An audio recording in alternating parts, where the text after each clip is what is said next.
Eradi Ashamani Munyame. I acquire me to me cansem bebre. Niame to me a canisa. Eradi Ashamani Munyame. Me was me a mecca. Niame to me a canisa. Jesus, Ashamani Munyame. Me was me a mecca. Niame to me a canisa.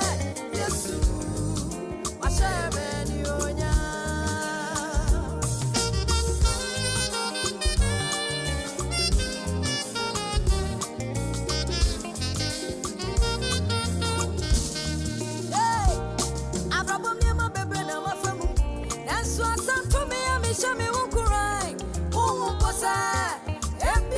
Super yo, baby, na makumo. That's what's up to me. I'm show me who cry. Who was that? Happy and I'm a better payo. Missy, I hire power. Me to me cansem baby. Mama the ana she am yo. Never near radia yo. I have power. Me to me cansem baby. Mama the ana she am yo. Never near radia yo. Near my car. It was be a mecca. Near me to me a casa. It was a Shabani Unya. It was be a mecca. Near me to me a casa. She am yo. Mama can Shabani Unya.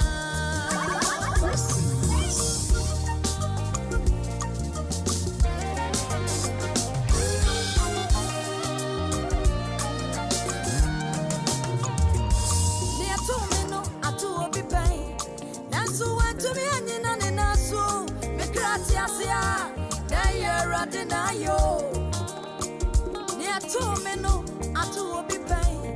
That's what to be on in Naso. Me gracias na, Nayara denayo. Hey, Mansonia Mimuya, curiosity Marie. Mansoni one curiosity Mario.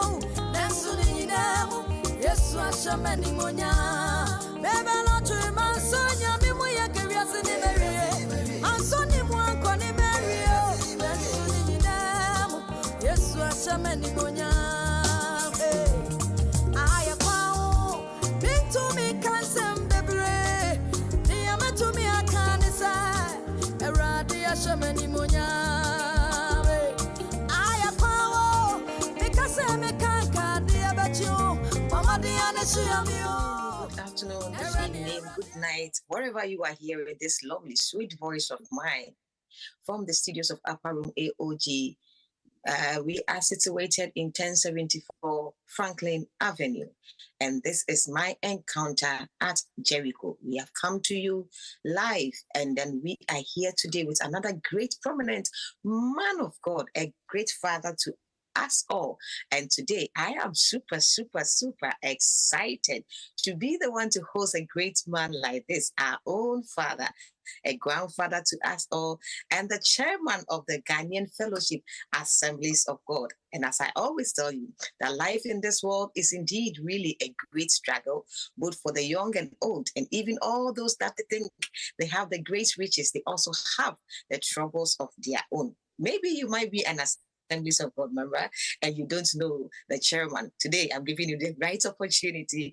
Or you might know chairman, but you don't know anything about him and you are aspiring to be like chairman. We are here to share encounters, genuine life experiences that we go through in life, that we also are teaching the ones that are aspiring to be like us. When our mistakes will be again to whoever is looking up onto us. So this morning, we are super grateful, and I am super grateful. But before then, let me say a very good thank you to our daddy, Pastor Mark Asante Menu, for giving us this great opportunity also, and also to Mama Comfort Asante Menu, to my fellow associate pastors. I say good morning to you. God bless you all for your love and support. Today I'm here with Apostle P.K. Boatin as my production manager, and also to my manager, Apostle Isaac Goldwater. To my entire family, my husband and my children, I say good morning to you all.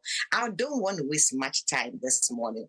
All that I'm doing here this morning is that we want to choose more. And for Daddy, I think we have to take Daddy for more than a month because we have a lot to hear from him. He is no other person than Reverend Andrew ANANE ASANE. Daddy, we are super welcome to my encounter at Jericho.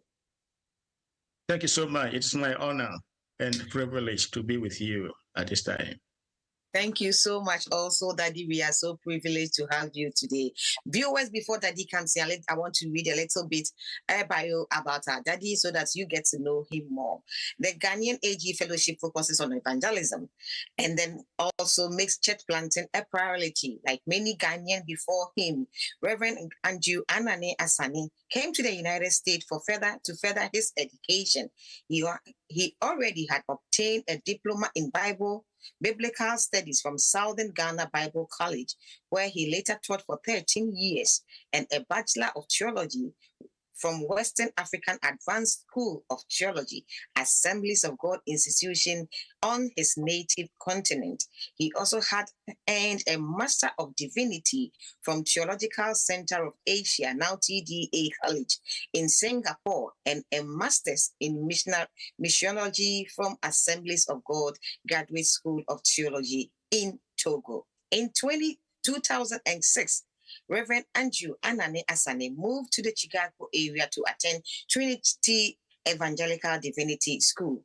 By the time he finished his doctorate in intellectual studies, Reverend Andrew ANANE's wife, Mama Evelyn, also and their 3 children had also migrated to the United States. He became an adjunct professor of some Bible College and missionary in 2011.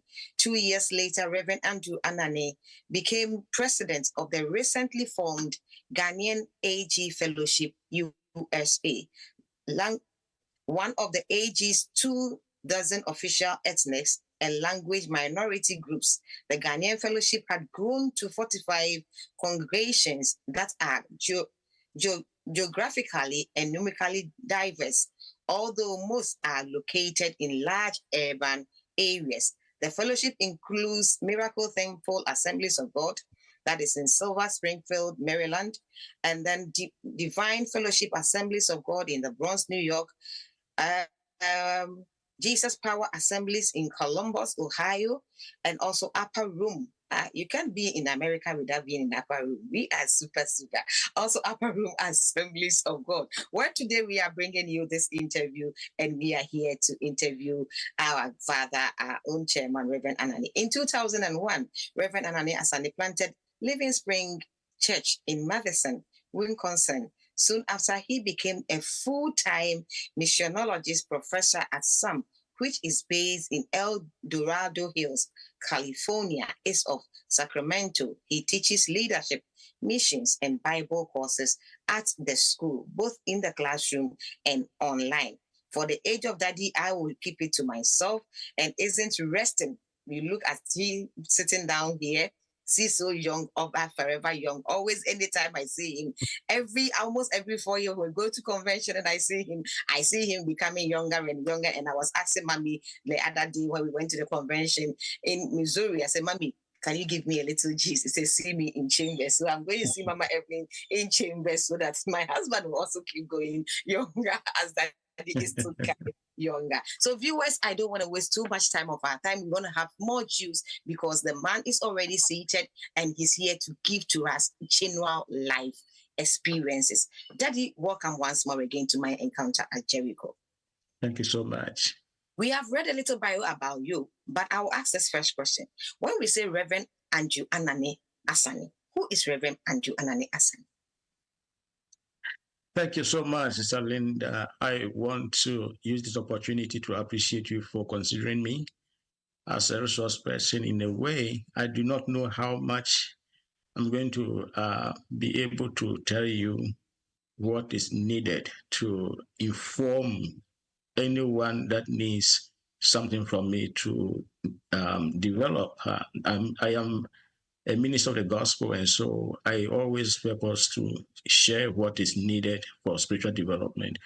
Well, I'll just mention that ANANE ASANE is a servant of the Most High, and I call myself servant of servants, and that has been my orientation to what I do, ministry to the body of Christ. And so if you need more about my personal life background, I will actually go a little bit deeper in sharing with you. But to be precise, I am a servant of servants, ANANE ASANE. Daddy say he is a servant of servants. Yes, he is a servant of servants. So, Daddy, I will ask this another question again and say that before you came into, we want to start from infancy. How did you get to know Christ? If we want to know that, how did you get to know Christ? The passion that you got. At what age did you get to know Christ? Were you born in a Christian family, or you found yourself in a Christian family? We want to know how you got your encounters. Okay, thank you. I was born into a very poor family, poor in a sense that my parents hardly made ends meet for us. And I was born up north in Zebila, in the upper region, and my parents migrated to the south when I was 9 years old, and subsequently settled at Old Tafo in Kumasi, the Ashanti region, and later on moved to Koforodua and then Kukrantumi, and then into Nkokwo, where we settled for quite a while. And that was when I started primary school. My father was a security man in a construction company, and my mother was a petty trader. We were 4 boys born into the family, and well, because of financial constraints here and there, hardships, when I started schooling, like my older brother was the second of the 4 kids, all males, we all dropped out of school. And I subsequently took to the streets. At the tender age of 6, when I started schooling, it was difficult for me to continue schooling because my parents could not pay my school fees, and so I was dropped from school. So I ended up on the streets working doing kaya lorry stations, and then also working at that tender age, and even to the extent that some of the times I was so hungry I had to even pick food from the ground and eat. I remember those days, lorry station, and it went on and on and on. I did all kinds of jobs at the early stages of my life, but when I turned 10 years, my desire and quest for education was so intense, and so what I would do was I would gather around kids in the neighborhood who, in the night, will read their books, will read their books in the night, and I would just sit and listen to them and then watch them also write. And so I was doing that. That was my style of self-schooling. And so I did that, and unconsciously, my parents didn't know that I was learning, even though I was out of school. So when I turned 10 years, I forced my father to take me back to school, and my father wouldn't. So one day in the morning, I went to one of the schools close to my house. I was standing there until the kids made it to the classroom. We call it assembly in the morning, morning assembly time. The students, the kids went to the classrooms. And so I went to one of the teachers and said, I want to come to school. He said, who are you? And I told him my story. And then he took me to the headmaster. He said, this boy wants to come to school. And so he asked me about my parents. Then he realized that I was actually purposed. And so he asked me to go and bring my father the next morning. And the next day, I told my father, I went back home and I told my father, who had just also come back from work, I said, I went to the school. They said, I should bring you. The next day, so my father took me into the school. And then they interviewed him. He said whatever he wanted to say about the plight of the family. So, okay, we'll put your son to school. They tried me some exams, math and English exam, P class 1 exam, and I passed. So, no, Wow. I passed, and and I passed, and it was even beyond performance. So they tried me class 2 exam, P2 exam, primary 2 exam, and I passed beyond even performance. Wow. And they tried P3 exam for me, and I tried beyond performance. Wow. They put me straight into P4. And so I was jumped all the way from P1 or primary 1 to primary 4. So I started school at primary 4. Wow. And so I continued to excel so much as to put the whole story. It was in the Roman Catholic school. So I was forced into Roman Catholicism right from childhood. And so that is how my quest for Christianity started. And so I was born into a traditional home. My parents were non-Christians. And so it was in the Roman Catholic school that I began to know what Christianity was all about. And but then that were the basics. And I didn't know so much about what it was to be a born-again Christian. So my encounter with the Lord started later on in my teenage years. If you want me to continue sharing that, I'll go ahead and tell you how it happened. Yes, please. We are very much interested, Daddy. And so I got baptized in the Roman Catholic Church when I was a teenager, and I was given the name Daniel. And later on, I received a confirmation and also given the name Andrew. And then, so I was very, very deep into Roman Catholicism. And when I was in Form 3, I started for a common entrance examination, and I passed. My uncle was living at Takoradi, so he influenced my decision to choose a secondary school, Takoradi. So because he wanted me to join him there. And so when I sat for a common entrance examination at Form 3 and I passed, then I joined my uncle at Takoradi and started my secondary school education there. But that was another story. And so during my school days, because I needed to survive, I would do all kinds. I burned charcoal. I cut bamboo to sell. I worked in people's farms that we usually call by day. I also even picked bottles to sell.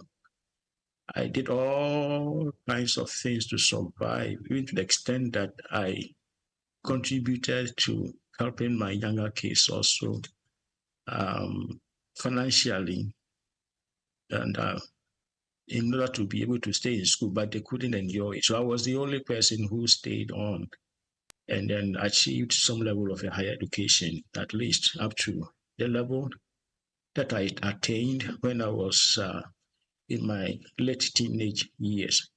So after credit to it was a big problem for me. My uncle was a drunkard. He wasn't consistently paying attention to my educational needs. And so I ended up also doing all kinds, working in people's sugarcane farms and doing all kinds of things. Now, because of my Roman Catholic background, the slogan that Roman Catholics use is, if give us a child for 7 years, and that child will forever remain Catholic. Catholic, yeah. So I was very, very deep into Roman Catholicism, and I wouldn't even want to listen to anybody telling me something otherwise, anything different from my Roman Catholic faith. So I was in it. So when I was actually at I joined the Staff of the Sea Cathedral Choir, and I was also a mass server. And I so much got influenced by the late Okomfo Damoah, who was then Father Damoah in the church. He influenced my life so much because he was such a source of inspiration to me. And so I was actually preparing to go to a Roman Catholic seminary to become a priest. And so he did all the best to help me and to get me into the Roman Catholic seminary. And something happened. It was a fracas of misunderstanding between him and the bishop. And the bishop of the Western region, the late Bishop Asia. And that split led to a whole lot of chaos in the church. And so, and then also at that moment, one of the bishop died eventually later on. And he was buried in the church. And so that is what actually made me to think very deeply about my Catholic faith. So in the course of that, I met a young man, and I was at the Polytechnic. I was a student at the Polytechnic. I met a young man one day on the way back from school when he began to ask me some questions about my faith. I was initially hesitant. I didn't want to listen to him. But when he started asking me those questions, and I had also had some doubts about the genuineness of my own Catholic faith, I gave him a listening ear, and then I got convinced that I was lost. And then he gave me a tract to read, 48 Hours in Hell, to read. And so I went back home. That night when I read the tract, I wept and wept and wept because I realized my lostness. And so subsequently, I decided to stay away from church.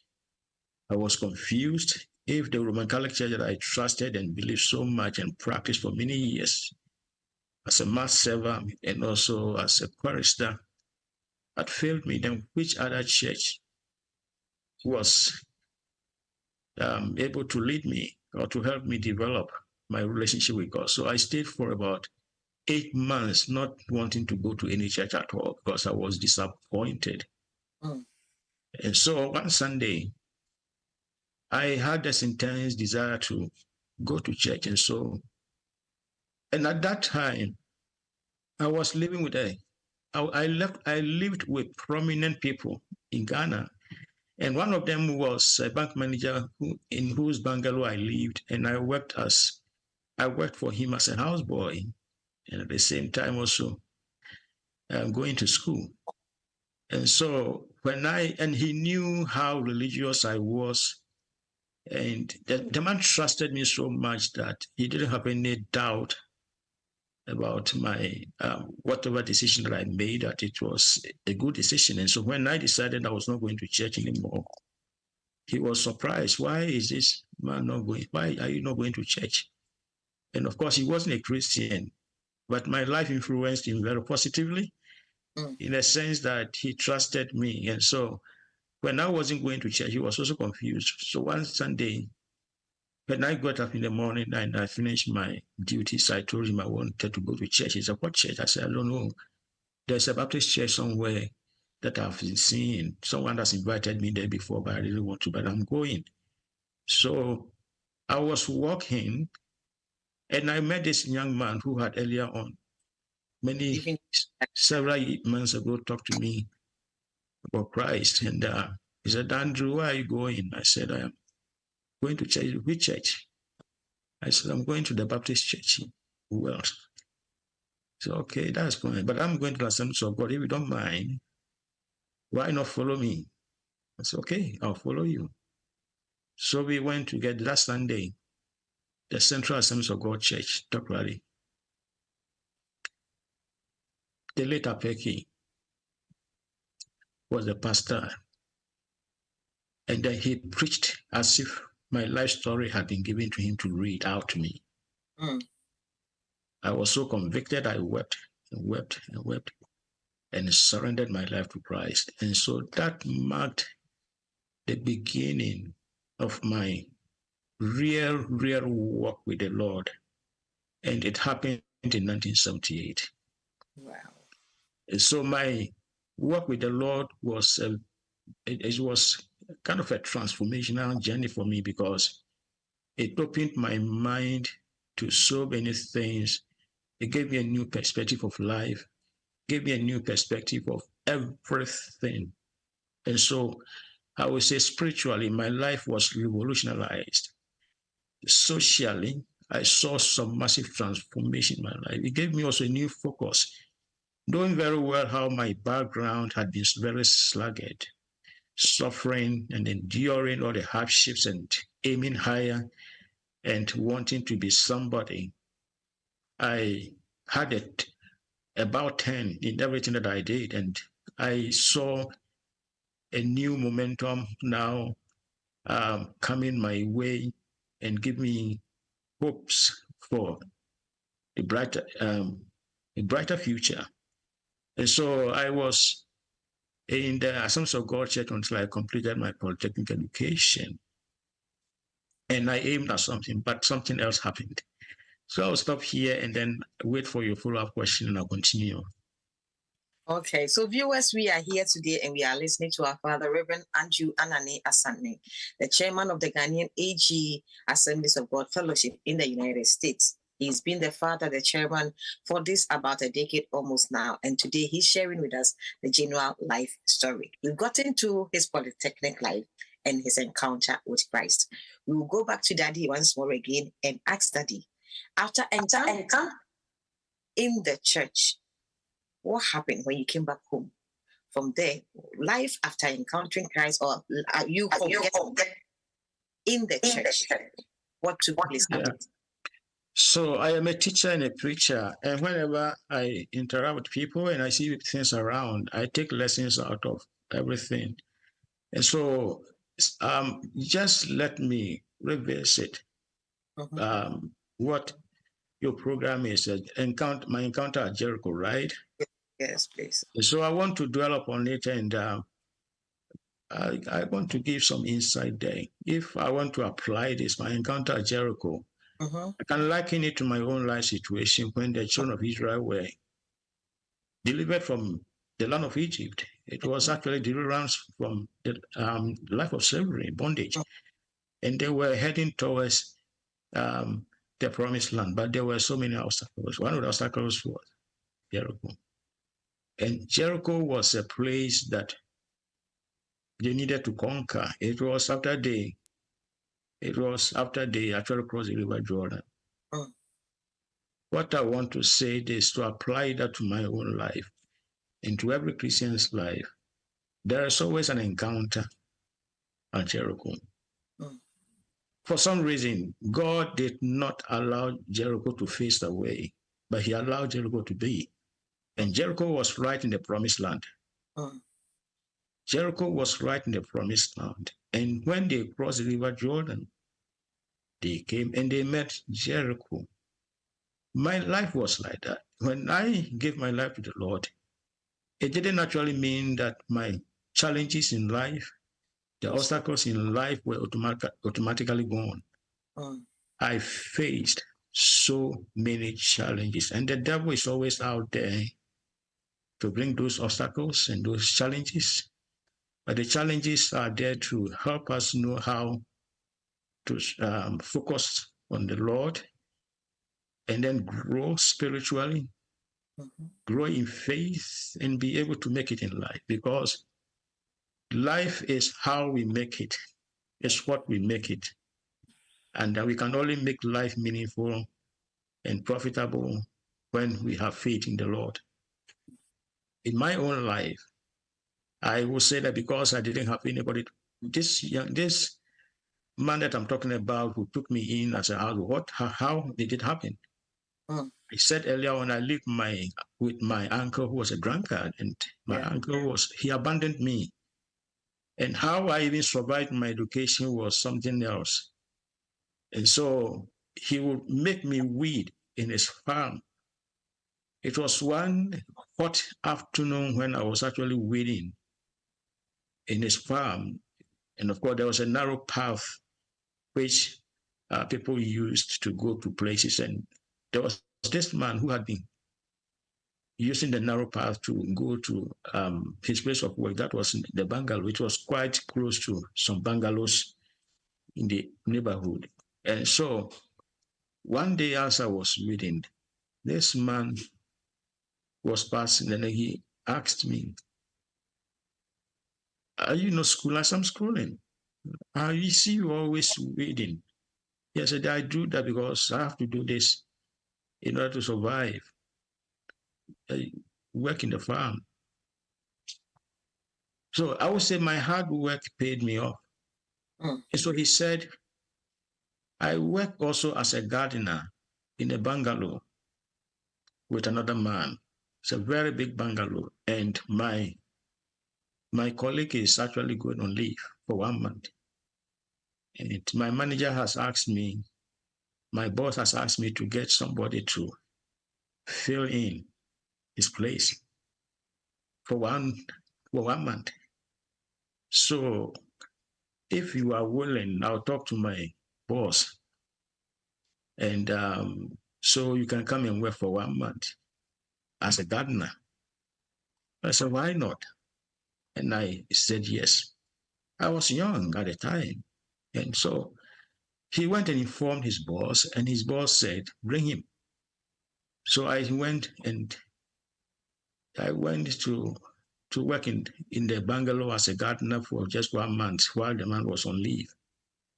I worked very hard, and I didn't know that while I was always working, I did all that I could, even though I wasn't a gardener by experience, but I learned very, very hard to know how to keep the flowers and how to clear the grass and how to water and how to do all kinds of things. So I think I was so much working and maybe overworking.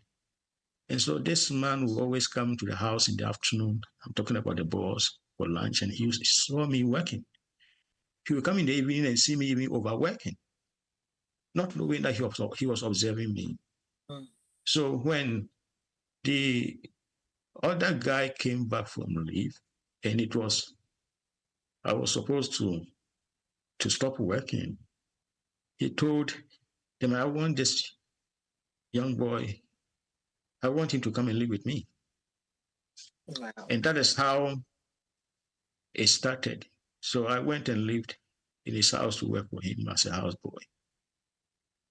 And as I said, it was a testing moment for me, coming from a very, very poor background, having it very, I would say that, and having it difficult to make ends meet. This man entrusted everything in his bungalow to me.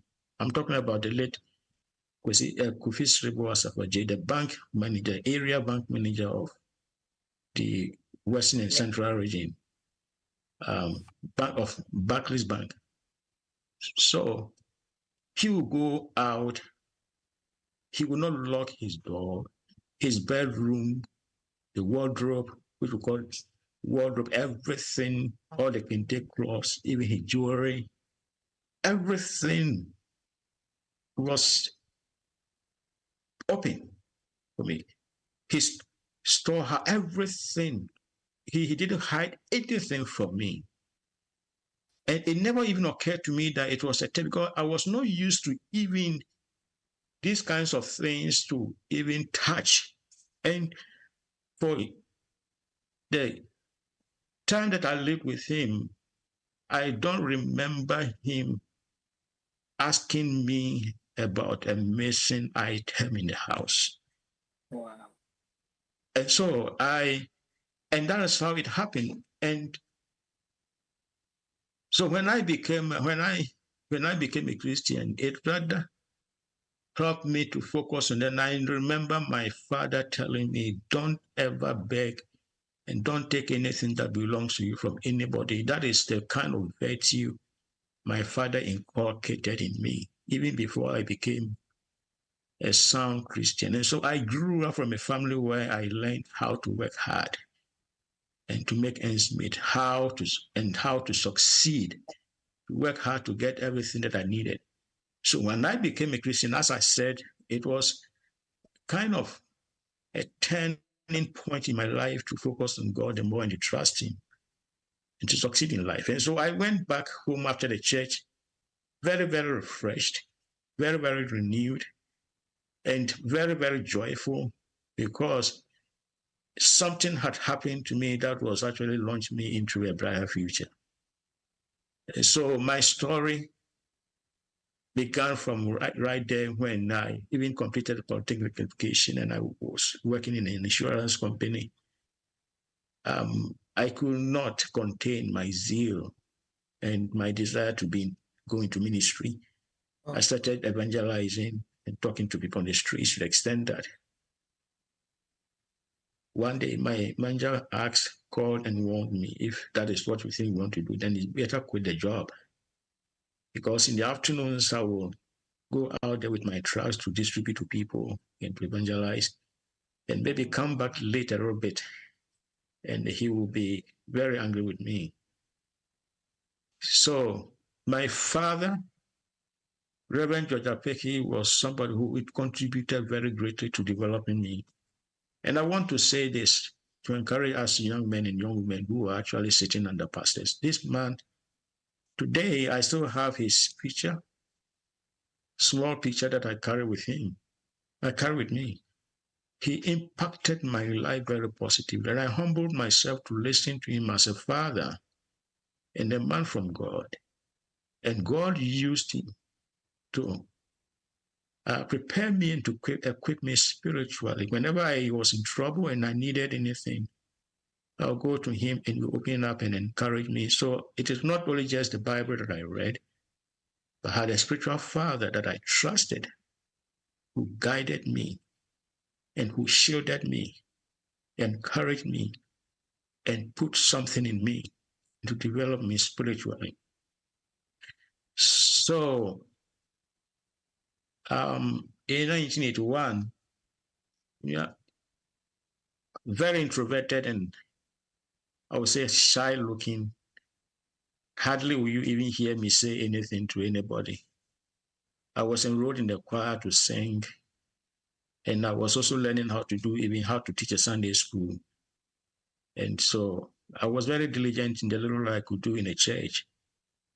And God used that as a means of preparing me for the future. And so I remember in 1981,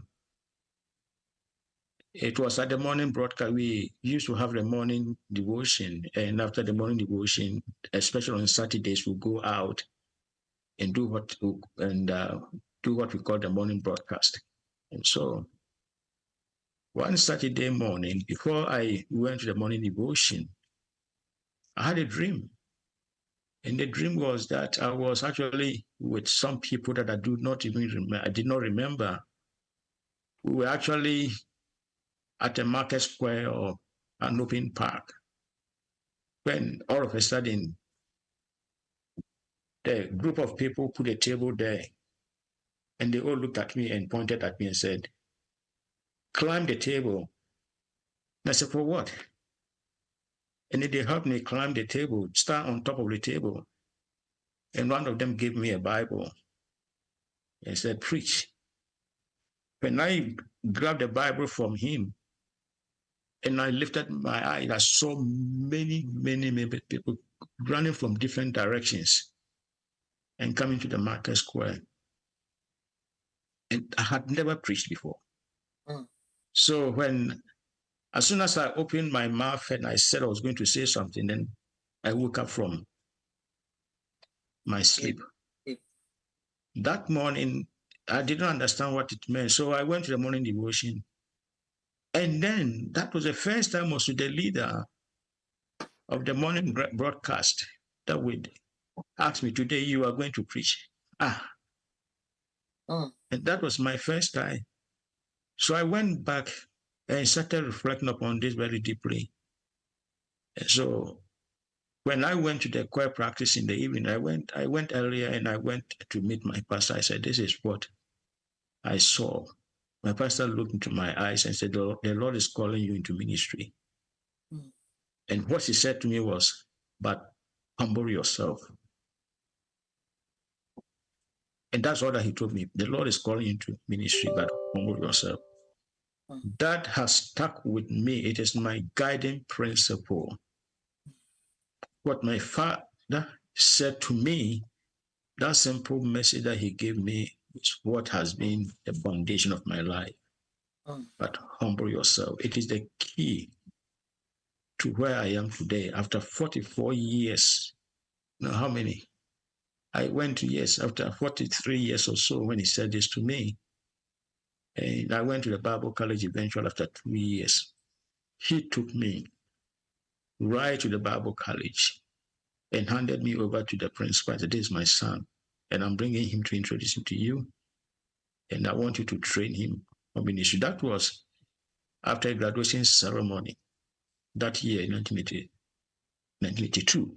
And so the following year, 1983, I enrolled. And that marked the beginning of my ministry experience in the Bible college. Mm. Mm. Mm. Humility has been the core mark for our daddy. And the moment you see him, you see how humble he is. His nature itself tells you. And just listen to the way he talks. You see that he's down to earth. If you are out there and you are aspiring a pastor, a man of God, a minister, an evangelist, and Reverend ANANE ASANE has become a mentor to you, that you think you are looking up to him to have all the achievements and you want to be like him. Today, a key has been given to us to unlock that mission that you have, that aspiration that you have. Humility has been his hallmark all these years until now. We see him and we read humility all over him. He doesn't know whether you are younger than him or older than him. His humility, his way of speaking marks it all. And you see that, oh, really, this man is indeed humble. But whatever word comes out of his mouth is full of wisdom. This is what I have noticed about him. Every word that comes out of him, he tells you that really he's really a servant of servants and a teacher of the gospel as well. So you see teachable words coming out of him from all that we are learning today, from his encounters that he has encountered during his secondary school life. I am learning a lot through humility, through self-dedication, through hard work. He was able to achieve what was unachievable. A man he knew from nowhere was able to give him an accommodation and put in all these trials because he was humbled and he had nothing ahead of him or no fame or anything that he wants to achieve things in this world. He was able to humble himself through all the tests that the man passed him through. He never took anything, but rather looked unto Jesus, who is the author and finisher of his faith. And this brings me, Daddy, to when Jesus Christ was called to Pontius Pilate, and then Pontius Pilate was asking him, people are saying, are you the man of God? He said, you have said it all. Today, Daddy have said it all. His lifestyle have said it all. But he said that marks what? The beginning of his Christian encounters.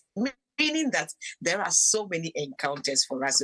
Today is just the surface of what we have come here to learn from him. I told you that he's giving us his genuine life story. So we have seen how he started the struggles even right from infancy. He himself enrolling himself into school without any money, but rather with intelligence. If God calls you, if God has a mission for you, he that has started a good work with you will surely, he says, bring you to whom? Unexpected end.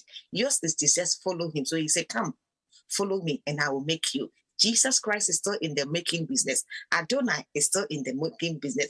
Are you ready to follow? That is the question I will ask today. Daddy, we are almost at the end of today's segment.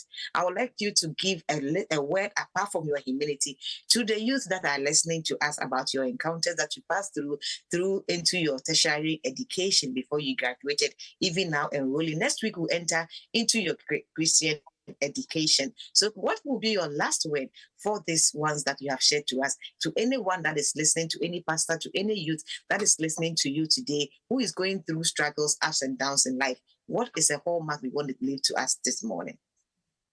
Thank you so much. Let me say something here to guard against the tendency of taking honor from the Lord, something that belongs to the Lord. When I indicated that humility is the key, that is actually guiding me. I also want to be careful that I don't tell people I'm humble, because my principle in life is, if a man tells you I'm humble, you look into the eyes of the person, you realize that the person is rather proud. Yeah. And I don't want to actually exhibit pride in humility. Mm-hmm. It is a lesson, it is something that is a virtue that I'm actually learning and to inculcate into my life. And it is something that I'm practicing day by day. So I do not actually claim, honestly, to be humble, but I'm practicing humility. And so that is what is guiding me, so I don't fall into the tendency of being proud. Now, the answer to the question that you asked is, we live in a world that is different from the way maybe I started. I'm not very old, but it looks like many people today do not want to adhere to what the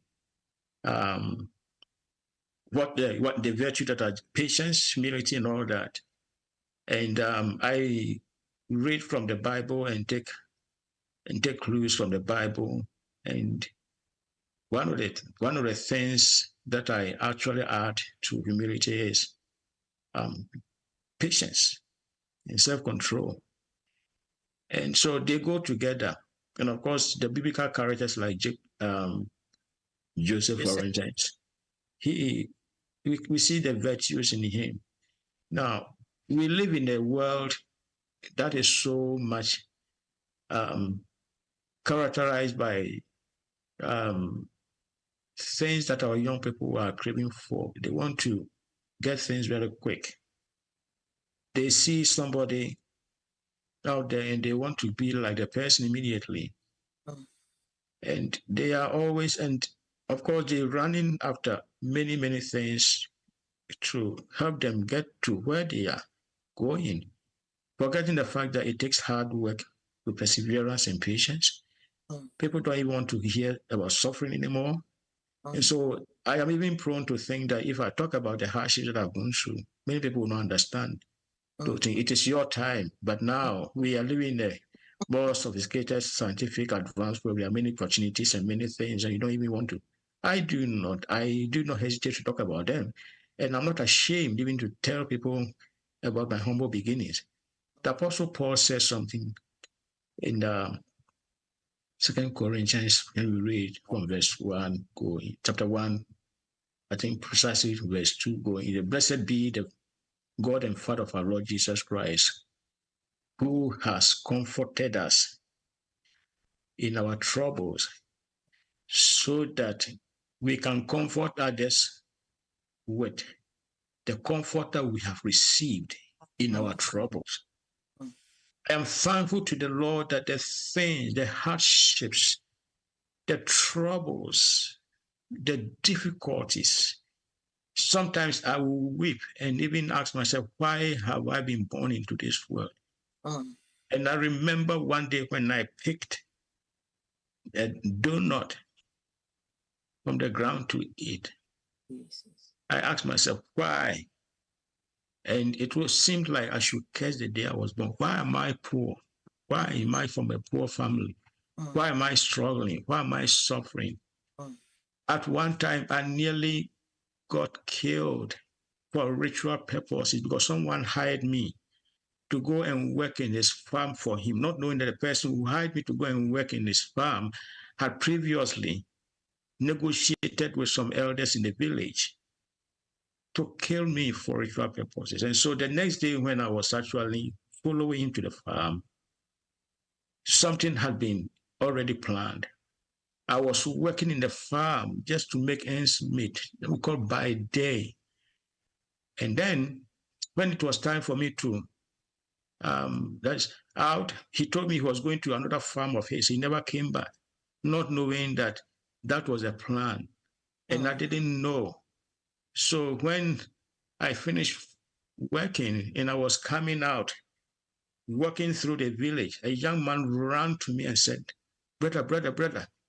He said, Nyami dopa. I said, what? He said, this is what happened. Before you left, my uncle, who is one of the elders, together with two other men, were talking about you and I was hiding and listening. They were coming to kill you for ritual purposes. But they came back with their cutlass and with their sack in their hands. They came back and started arguing. They said, but when we went, you said you wouldn't be able to do it. And then the other said, you look at this young man, he's working innocently to make ends meet. How can I kill him? What about if he were my son? And so the argument was going on while I didn't even know what was going on. And so they were hiding somewhere looking at me, and they were arguing. They couldn't touch me, and they came back. And they went back. And so when I walked through the village, and the young boy ran to me to tell me what had gone on. That was when I was so broken. The Lord saved my life for who I am today and what I'm doing today. So what am I saying? When we go through hardships, trials, problems, maybe it is not only for our personal development, but also for the interest of other people. Today, when I stand in the podium and preaching, I have a message. I know how to minister and then meet the needs of the downtrodden. I know how to comfort the person who is in need because I have been there before. I have been pruned. I have been actually fashioned. Yes. I have been baked. I have been prepared through the hardships to be able to minister to the needs of people. So I did not regret that I went through all the hard times and difficulties and the hardships in early life. I believe God was using all those seasons to prepare me for what I am today and what I'm doing today. So my advice to all the young men and all the young women who are growing up and coming up, understand that godliness with contentment is a great gain. Everything that we gain in this world is temporary. They will offer us the satisfaction that we need and so on, but they're not going to be so lasting and so permanent as compared to the virtue of contentment and then the joy of serving the Lord and the satisfaction that we get from it and the peace of mind that we have even in the face of adversities in life. So that is what I want to end on. Godliness with contentment is a great gain. That is what I learned from the Lord. And it has kept me on up to this time. Godliness with contentment is indeed a great gain. And this is our Father's learning or strategies that he has learned in life through all the hardship, through all the pain, through all that he has passed through. He was very much content with how far God has brought him and where God was taking him onto. What is your hallmark and what are you looking up onto? This morning, we will advise you that godliness with content, be content with where you are. And I said yesterday doing Bible studies with the church, and I was saying that we buy cars, it's good, but we buy them just for the rest of our lives. We are buying our journey. But we will not die with them. It doesn't belong to us. We are just stewards. You buy a house, it's just one place that you can sleep. And even in the portion of the house, there is just a little portion on your bed that you can sleep. You are just buying some sleep whilst you are still living. The house does not belong to you. You are just a steward. We have to just be content and praise God for how far he has brought us. If you have them, yes, praise God. If you don't have them, praise God, because he is the one. He is the author and finisher of our faith. Be content with what you have. Be content and have the joy of serving the Lord in every situation you find yourself in. And he that has called us will surely make us. Just follow. Keep following. and he will make you. Thank you very much for watching us. This has been my Jericho encounter, and today we were here today with our own chairman of the Ghanaian Assemblies of God Fellowship in the United States, Reverend Andrew ANANE ASANE. Next week, God willing, if God tallies, we'll come again with the Christian life experience, because now we've got to know that Daddy has entered into the seminar, got it into the Bible college. So what happened when Daddy entered into the Bible college? All the challenges, all the encounters, we want to have it. If you are also there and you want to enter into the college, enter into Bible college, things you are supposed to know, what you are supposed to, the pros and the cons, Daddy will teach us, God willing, next week, if Christ tallies and does not come to take us away.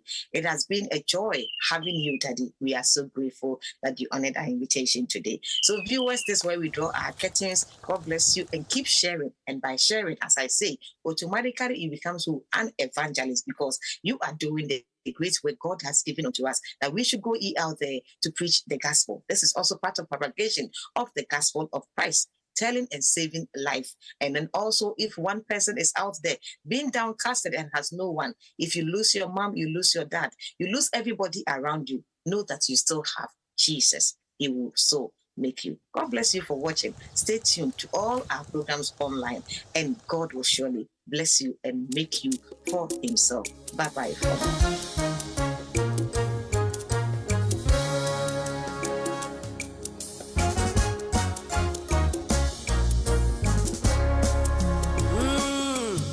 Makuma sana simo, mayeye nyumyo minyankupo, yemelina sona minsakeyo. Silence my enemy.